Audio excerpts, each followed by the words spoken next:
아침 일라디오. 이번 주에 장마가 끝나고 본격적인 더위가 시작이 된다고 합니다. 덥습니다. 폭염에 대한 대비와 마음의 준비 단단히 하셔야 될 것 같습니다. 요즘 뜨거운 햇살 아래 들려오는 소리가 있죠. 이 소리 좋아하는 분들도 계시고 아유 시끄러워 하시는 분들도 계신데 매매매매매 아시죠? 이맘때면 어김없이 찾아오는 여름의 전령사 매미. 그런데요, 햇볕이 매미에게 굉장히 중요하다고 하네요. 매미는 이 시기에 마지막 탈피를 하고 날개를 말려야 한답니다. 비가 오면요, 탈피 과정이 수월할 수가 없겠죠. 그래서 쨍 하고 비추는 화창한 햇볕이 무척이나 소중하다고 하는군요. 그리고 매미가 мямя며 이렇게 우는 이유 알고 계십니까? 이게요, 짝짓기를 하기 위해서 암컷을 부르는 수컷의 소리라고 합니다. 그러니까 사랑의 세레나데인 거죠. 의미를 듣고 나니까 진짜 사랑의 노래 같기도 하고 좀 매미 소리 좀 이해를 해줘야 될 것 같다라는 그런 생각도 듭니다. 어느새 7월의 마지막 월요일이네요. 7월도 딱 한 주밖에 남지 않았습니다. 사랑을 찾아 열정적인 노래를 부르는 매미처럼 남은 7월 열정과 사랑이 가득한 시간들로 채워나가 보시길 바랍니다. 7월 25일 월요일 오늘 아침 1라디오 출발합니다. 안녕하세요. 저는 아나운서 강승화입니다.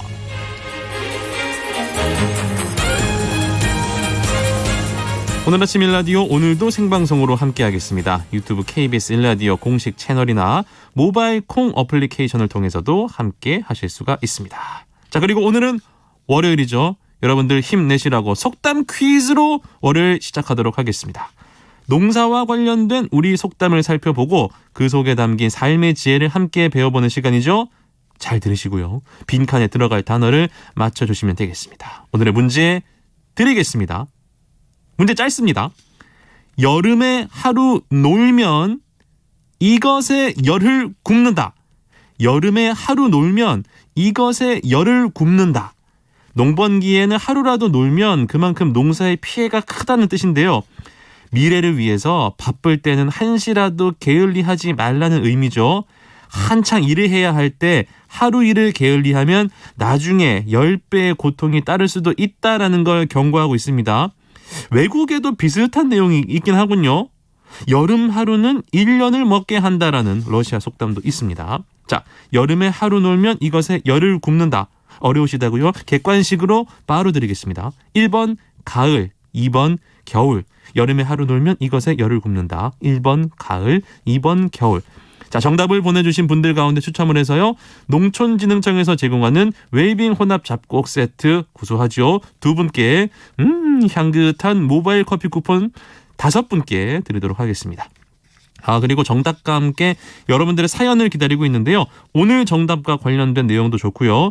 오늘 아침 나누고 싶은 속담이나 경구도 좋습니다. 또 이번 한 주 특별한 일이 있으시거나 오늘 아침 힘차게 출발할 수 있는 나만의 다짐 있으시면 함께 보내주시면 되겠습니다. 방송에 참여하실 분들은요, 단문 50원, 장문 100원이 드는 유료 문자 샵 9730으로 보내주시기 바랍니다. 유익한 정보와 살아있는 이야기가 있습니다. KBS 오늘 아침 1라디오.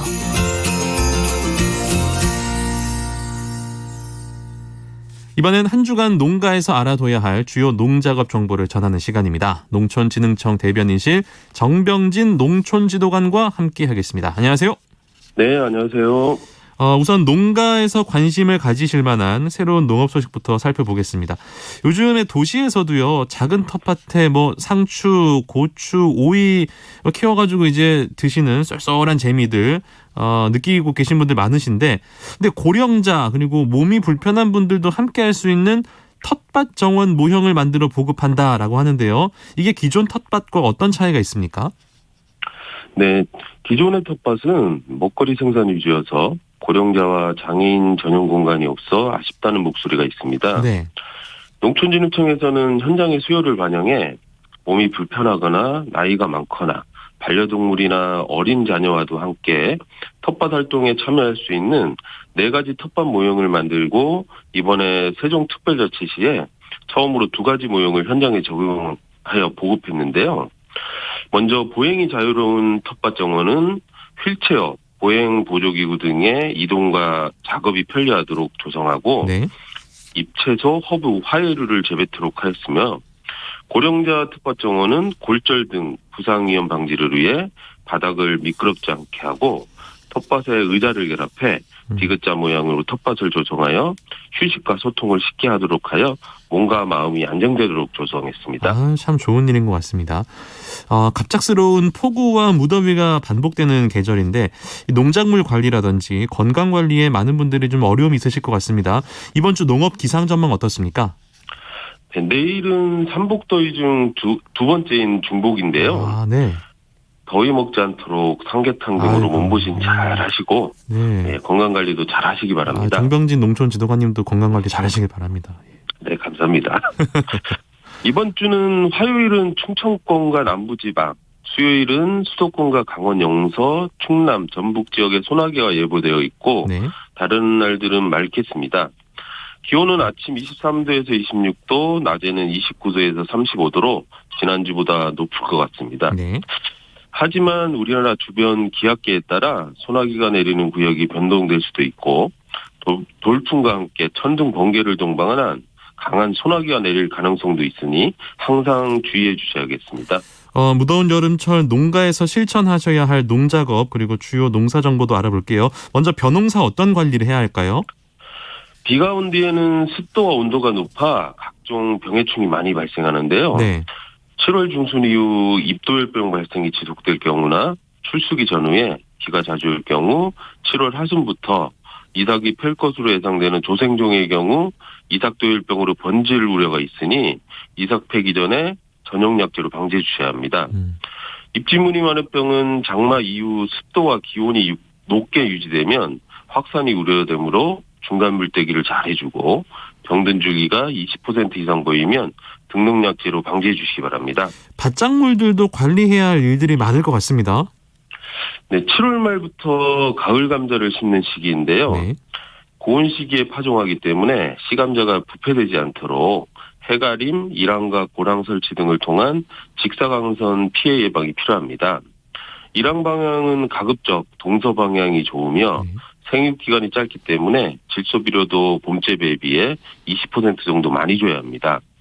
그리고 참깨는 진딧물이 발생할 경우 진딧물 약과 함께 살균제도 섞어서 뿌리면 좋습니다.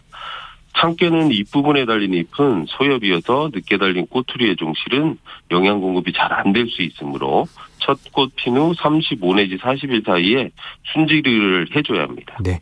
겨울철에 수확하는 딸기 재배 농가들 준비해야 할 일들이 이제 슬슬 생길 것 같습니다. 11월에서 12월에 첫 수확하는 촉성 딸기는 여름철 새끼묘를 길러 9월에 아주 심기 재배지로 옮겨 심어야 하는데요. 네.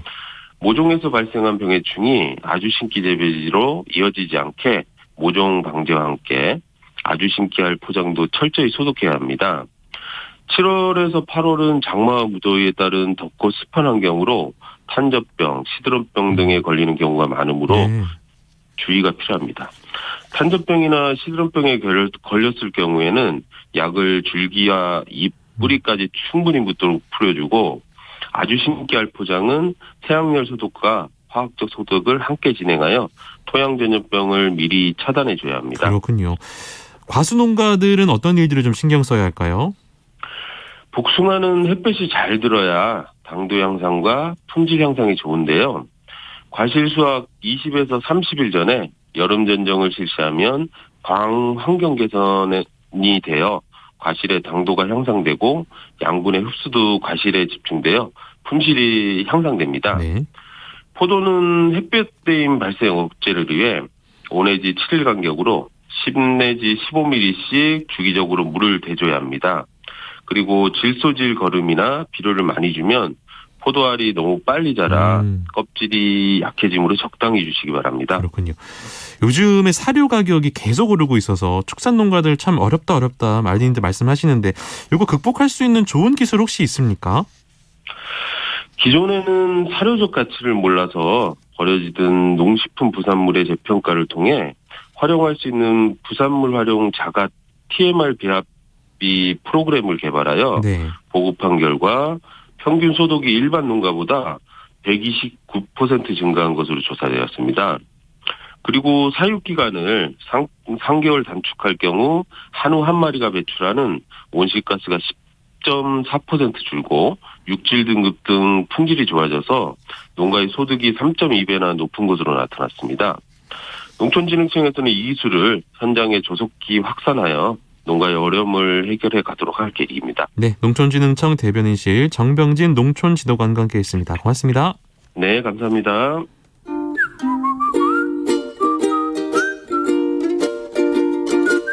오늘 아침 일라디오 강승화 아나운서의 진행으로 듣고 계십니다.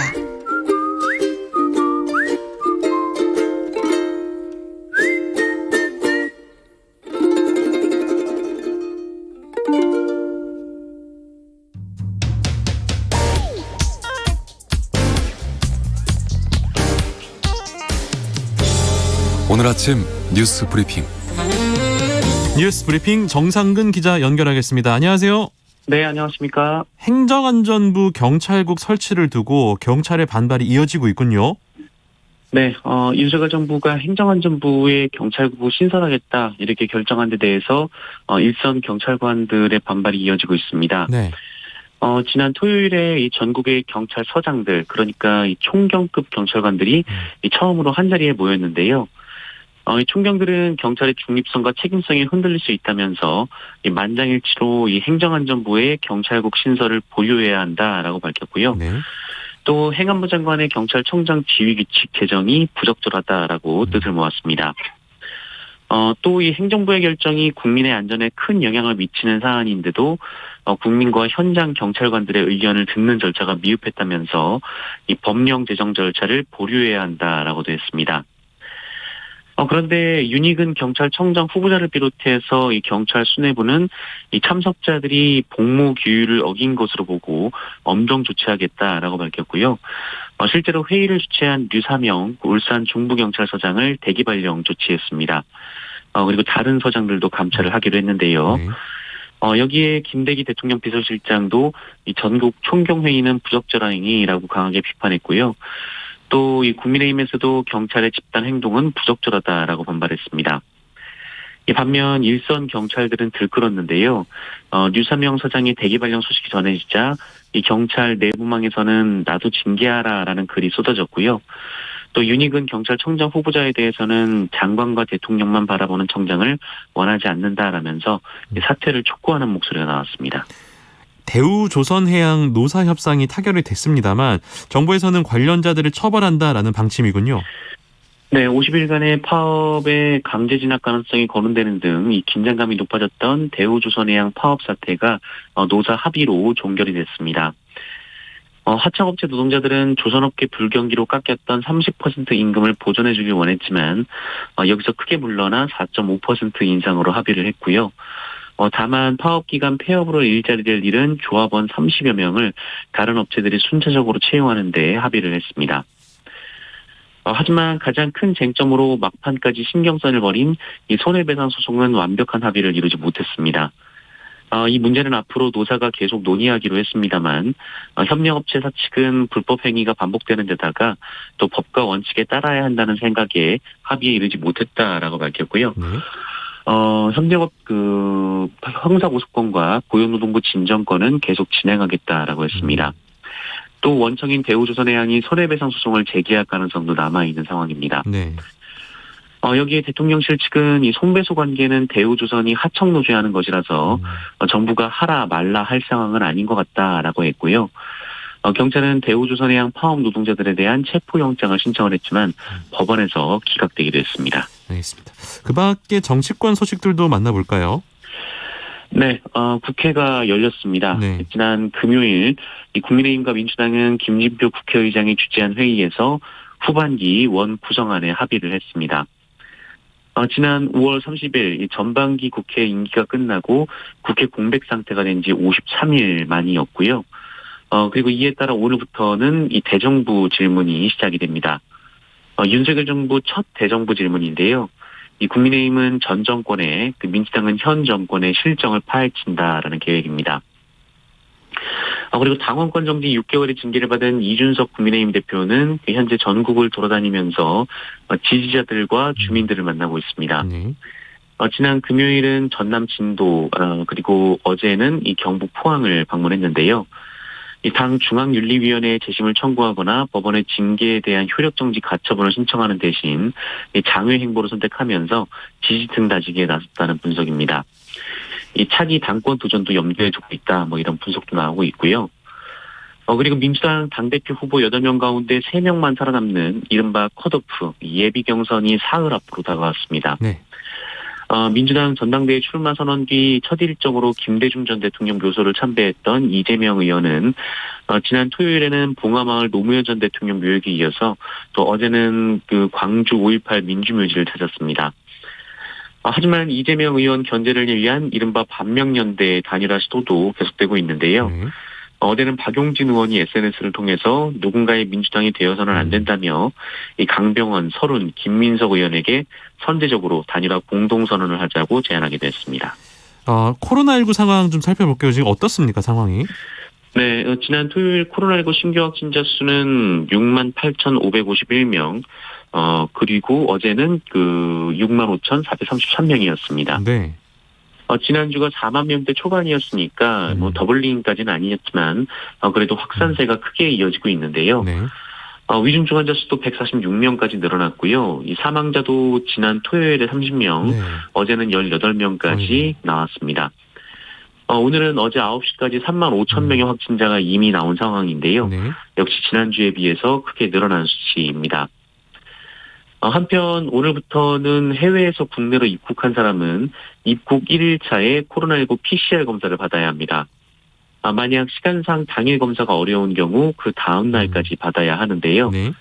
6월부터 입국 3일 이내로 완화됐던 이 PCR 검사 시한이 2달여 만에 다시 엄격해진 상황입니다. 방역당국은 PCR 검사를 받은 이후에 음성 결과가 나올 때까지는 자택 또는 숙소에서 대기할 것을 권고했습니다. 그렇군요.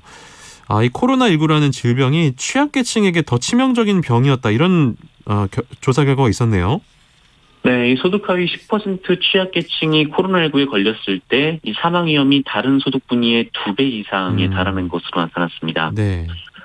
민주당 김혜재 의원이 건강보험공단으로부터 제출받은 관련 자료에 따르면 이 국내에서 코로나19 첫 확진자가 발생한 2020년 1월 20일부터 올해 5월 31일까지 이 전체 사망자 수가 이 10만 명당 20.2명이었으나 이 소득 하위 10%는 10만 명당 사망자 수가 44.3명에 이르렀다라고 합니다. 2배가 넘는 수치이고요. 그러네요. 네. 이 광범위한 코로나19 유행 속에서 이 소득이 낮은 취약계층의 사망 위험은 유독 높았던 셈이었는데 네. 이 취약계층의 평소 건강 상태나 기저질환 등이 영향을 미쳤을 수 있다라는 분석도 나옵니다. 네. 또한 생활상의 여건 때문에 의료기관 내원 자체를 미루거나 검사 치료에 적극적으로 나설 수 없었을 가능성도 있는데요.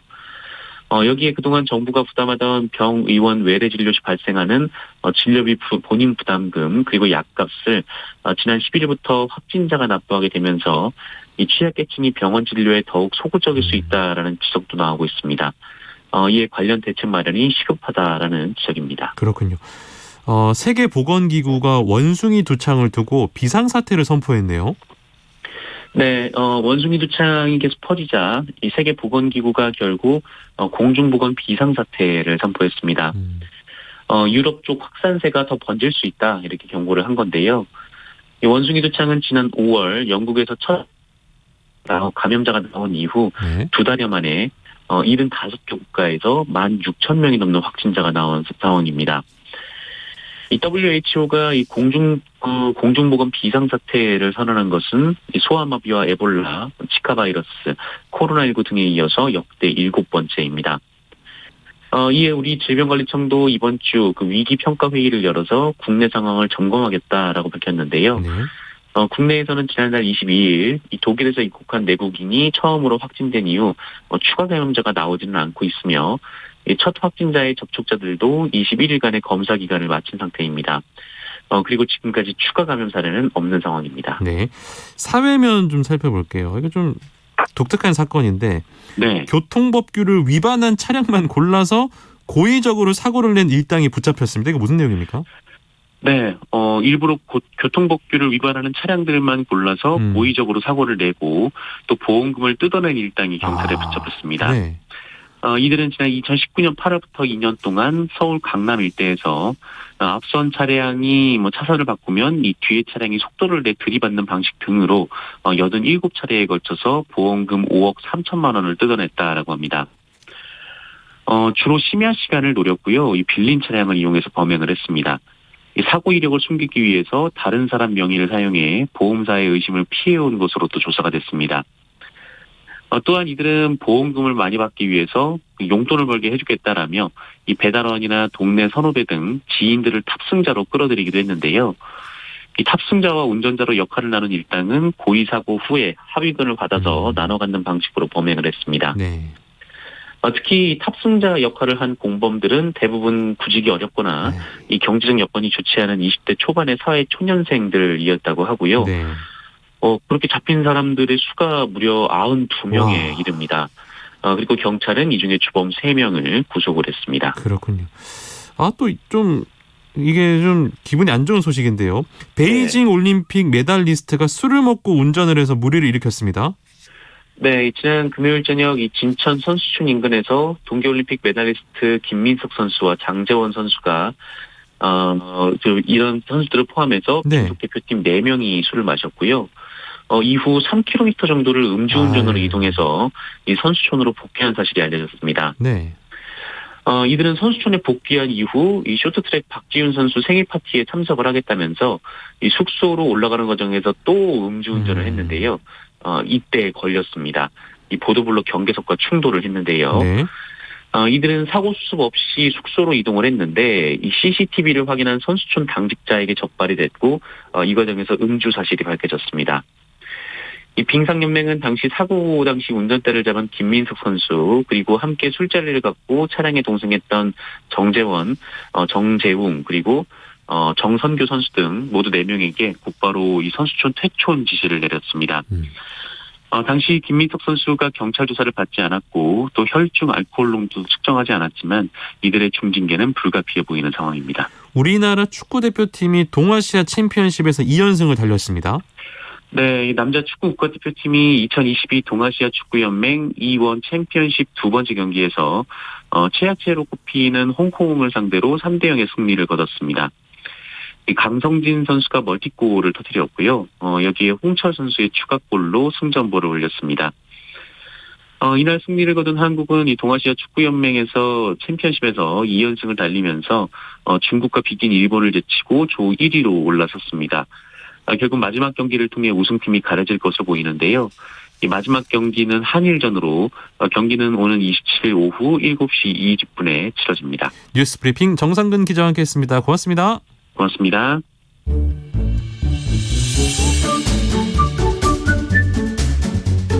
아침을 여는 기분 좋은 습관. KBS 오늘 아침 1라디오.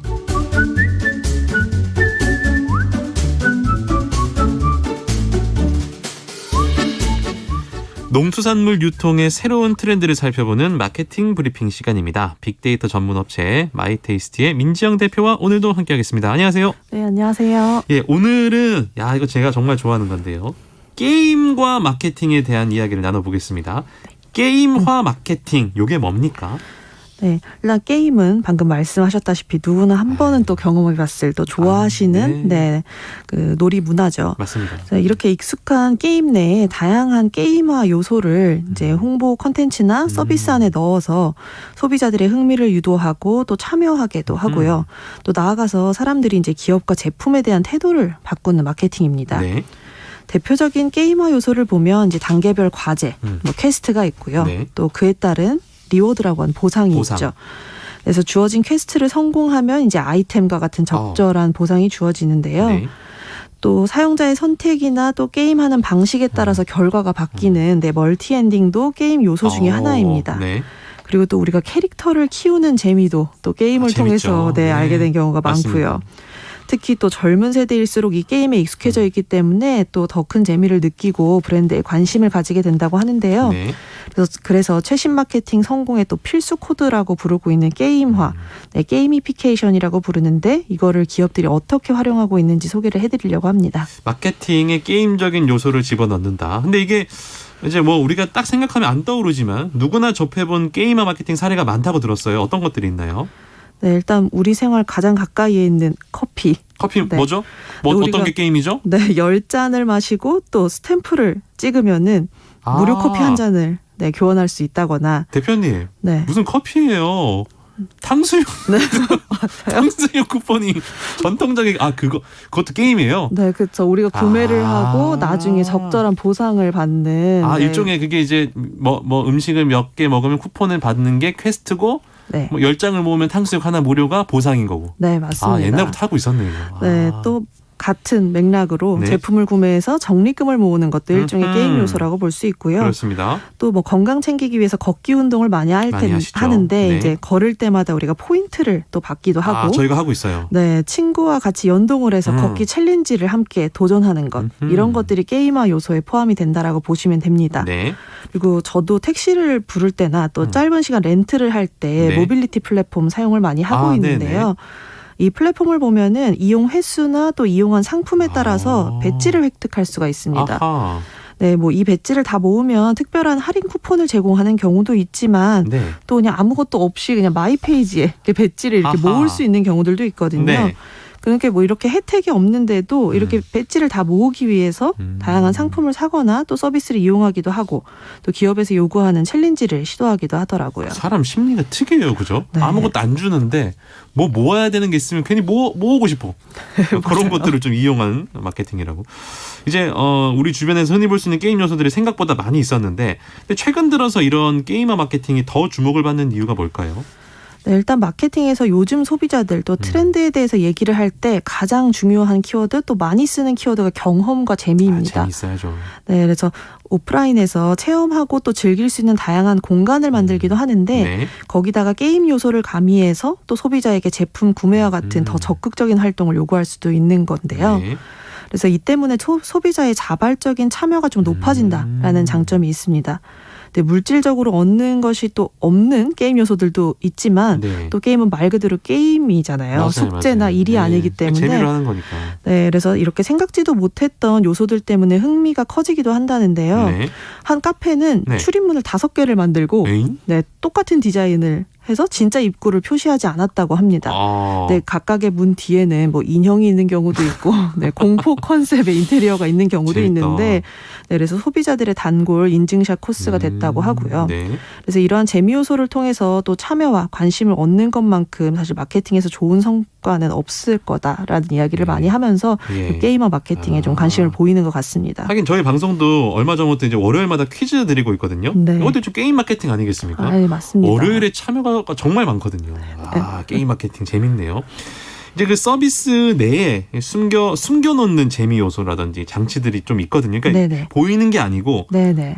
사람들에게 좀 찾게 만드는 네. 이런 거 이제 이스터 에그라는 용어로 부른다고 하는데 이게 어떤 네. 것들이 있습니까? 네, 말씀하셨다시피 이스터에그란 사실 실제 게임 플레이와는 조금 상관없지만 네. 게임 안에 재미로 숨겨놓은 뭐 메시지나 기능을 의미를 합니다. 네. 네, 최근에 다양한 분야에서 이 이스터에그를 활용하고 있는데요. 이제 한 검색 사이트에서는 인터넷이 연결되지 않는 경우에 이제 메시지 창을 띄우게 되잖아요. 네. 이때 그 사용자가 방향키를 누르면 게임을 시작할 수 있도록 장치를 해뒀어요. 그거 아니 공룡 점프하는 게임 네, 맞죠? 맞아요. 저 해봤어요. 네, 이렇게 좀 단순한 재미 요소를 첨가를 해둔 건데요. 네. 뿐만 아니라 영화 산업에서도 또 많이 쓰이고 있습니다. 네, 어벤져스 시리즈 중에 전 세계 인구의 절반을 없애는 네, 아이템이 나오는 편이 타노스 있었죠. 장갑 딱 손가락 딱 하면 반이 확 날아가는 그거. 네. 네. 이 검색 사이트에서 영화 홍보를 위해서 이스터에그를 숨겨놨는데요. 영화와 이 장갑을 검색한 후에 사진을 클릭하면 검색 결과의 절반이 사라지는 진짜요? 네, 그런 이스터에그가 숨겨져 있었습니다. 해봐야겠다. 네, 그리고 또 이스터에그를 아무래도 개발자들이 만들기 때문에 개발자들만 볼 수 있는 페이지에서도 확인을 해볼 수 있는데요. 네. 이제 웹 개발자들이 좀 잘 만들어진 홈페이지나 뭐 웹페이지를 보면 개발자 도구라는 페이지에 있죠. 접속을 해서 공부를 하는데요. 네. 이제 집과 인테리어 용품을 판매하는 사이트에서는 이 페이지에 접속을 하면 고양이가 하늘에서 내려오는 그래픽이 나오게 되고 네. 이를 누르면 개발자 채용 사이트에 접속이 되게 했습니다. 아하. 능력이 있고 또 우리 회사에 관심이 있어서 페이지를 공부하려고 하는 구직자를 이제 뽑고 싶어하는 마음이 네. 이제 그 개발자 페이지에 이스터에그로 연결이 된 네, 재미있는 마케팅이었습니다. 좀 뭔가 사람들에게 좀 그러니까 깜짝 요소를 주면서 네. 재미를 주는. 어쩌면 오늘 아침 일라디오에 제가 이스터에그가 아닌가. 하지만 숨겨져 있지 않기 때문에 좀 이름을 좀 바꿔야겠네. 어느 날 저 이름 바꾸고 나옵니다. 이스터에그 합니다. 경험과 재미가 이제 부각이 되기 때문에 아무래도 너무 재밌기 때문에 네. 스포츠 브랜드에서 특히 게이머 마케팅을 좀 많이 활용하는 것 같아요. 네, 뭐 앞서서 제가 걷기 챌린지 앱도 소개를 했지만 이제 코로나와 함께 더 큰 인기를 얻게 된 어플리케이션들 중에 하나가 바로 운동 관련된 그렇죠. 앱이잖아요. 네. 다 같이 모여서 할 수 있는 운동이 많이 없었기 때문에 혼자 하는 러닝이나 뭐 자전거 등의 종목이 인기를 끌었습니다. 네. 그래서 스포츠 브랜드들이 또 이걸 놓치지 그렇죠, 않고 그렇죠. 네, 네. 게임 요소를 넣은 어플리케이션들을 출시를 많이 했는데요. 네. 뭐 개인의 운동량이나 뭐 경로, 음. 칼로리 소모량 등 뭐 건강 관련 지표를 측정해서 전송해주기도 하고요. 또 개인이 신기록을 세울 때마다 트로피와 축하 메시지를 보상으로 제공을 재밌어요, 해서 재밌어요. 네, 누군가가 나와 함께하는 느낌을 주기도 했습니다. 그래서 또 따로 또 같이 이런 컨셉으로 모바일 앱에서 러닝 크루와 함께 또 팀을 이룰 수도 있게 했는데요.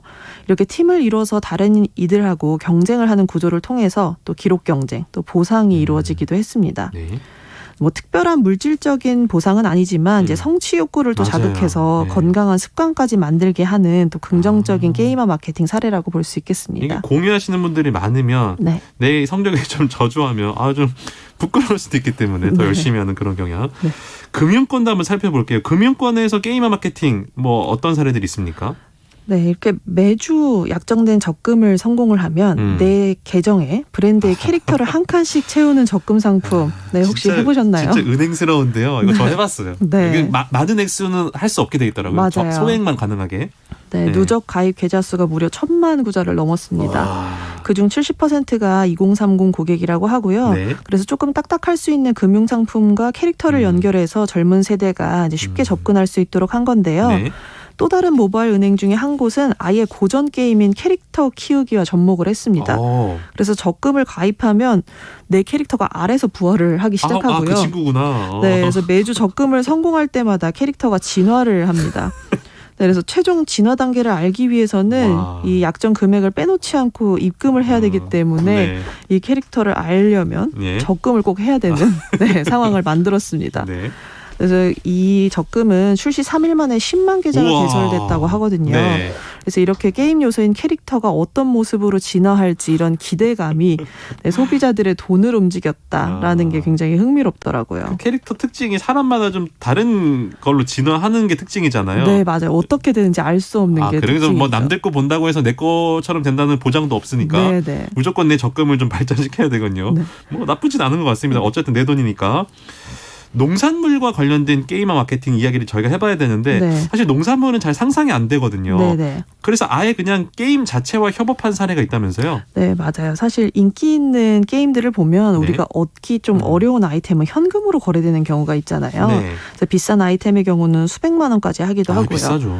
네, 이러한 현실적인 보상을 농산물에 적용시킨 게임이 있더라고요. 어떡해요? 그래서 실제 재배 환경과 유사한 가상 세계에서 농사를 짓는 모바일 게임이 있는데, 네, 레벨이 또 올라가고 내가 거기에서 쿠폰을 받게 되면 실제 농산물로 교환을 하고 또 배송을 받을 수 있는 게임이 있더라고요. 잠깐 그러면 제가 열심히 농사지어서 네. 예를 들어서 지금 복숭아를 막 잘 재배했어. 네, 진짜 줘요? 네, 네. 실제로 교환을 할 수 있고, 이럴 수가? 네, 월 1,500건 이상의 농산물 교환이 어? 이루어지고 있다고 하더라고요. 예. 그런데 농촌진흥청에서 이 게임사와 아예 협업을 해서 국내 육성 품종이라든지 어머. 지역 특산물로 이 농산물을 제공을 하면서 또 새롭게 알리는 마케팅을 하고 있다고 합니다. 이게 최근에 생긴 게임이에요? 아니요, 10년이 넘었는데. 10년 됐다고요? 네, 10년이 넘은 게임인데, 네, 최근에 농촌진흥청과 이렇게 협업을 하는 네, 마케팅 사례였습니다. 저 오늘부터 이 게임 합니다. 놀면 뭐 합니까? 이거 집에서 농사를 좀 게임으로 열심히 지어. 이런 걸 몰랐네. 이게 마케팅이 되기 때문에 네. 이렇게 또 서비스를 해주는군요. 실제 게임을 하게 되면 농산물과 또 바꿔준다고 하니까 여러분들도 좀 관심 가져주시기 바랍니다. 이 게임과 마케팅 상당히 많은 분들께서 관심이 있으신 것 같은데 이거 잘하려면 어떻게 해야 될까요? 네, 일단 우리가 뭐 재미에 대해서 계속 이야기를 했지만 네. 소비자들이 또 재미를 좋아한다고 해서 재미만 추구한다. 이렇게 되는 맞아, 거는 맞아. 오히려 마케팅에서 독이 독이 되더라고요. 네, 소비자들에게 이제 목표나 미션을 주고 또 이를 해냈을 때 적절한 보상에다가 또 성취감까지 주는 이 게이머 마케팅 기본 공식이거든요. 그렇죠. 근데 이 미션과 보상에 우리 제품이나 서비스와 연관이 돼 있고 특히 또 교육적이거나 공익적인 내용이 들어갈 때 오히려 더 큰 관심을 불러일으키더라고요. 네. 그래서 뭐 게임 내 가상 지도를 켜고 또 돌아다니면서 특정 지역을 방문해서 캐릭터를 발굴했던 게임들이 있거든요. 네. 이렇게 현실과 가상 세계를 넘나드는 게이머 마케팅도 우리가 관심을 가져볼 법하고요. 네. 그래서 이제 특정 지역을 방문해서 또 문화와 역사를 알고 먹거리와 같은 아이템도 찾아내는 또 다른 또 네, 현실 좋죠. 보상이 있는 좋아요. 게임. 네. 이렇게 관광의 접목들도 지역과 농산물을 또 쉽게 홍보할 수 있는 방법이 아닐까라는 생각을 해봤습니다. 네, 지금까지 마이테이스트의 민지영 대표 함께했습니다. 말씀 고맙습니다. 네, 감사합니다.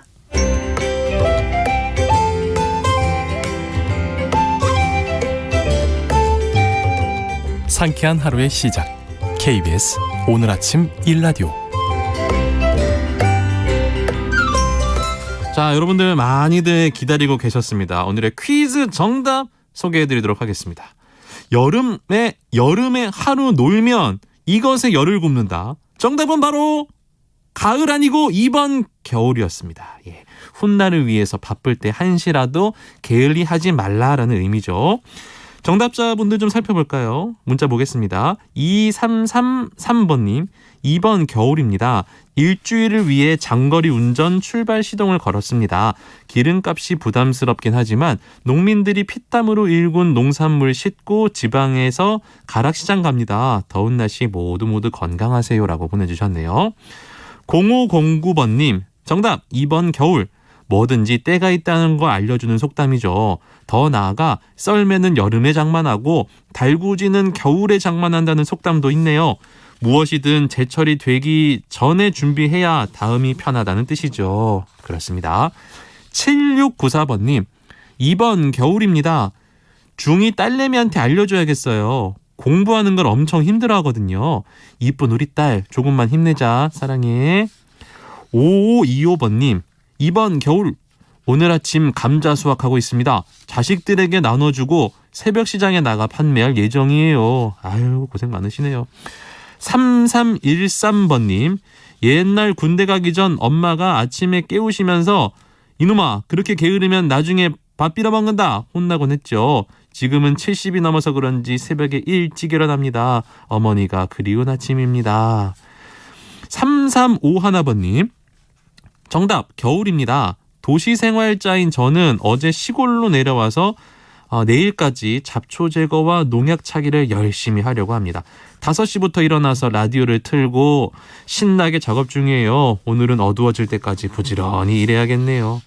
더우니까요. 수분 섭취 충분히 하시면서 즐겁게 일하시기 바랍니다.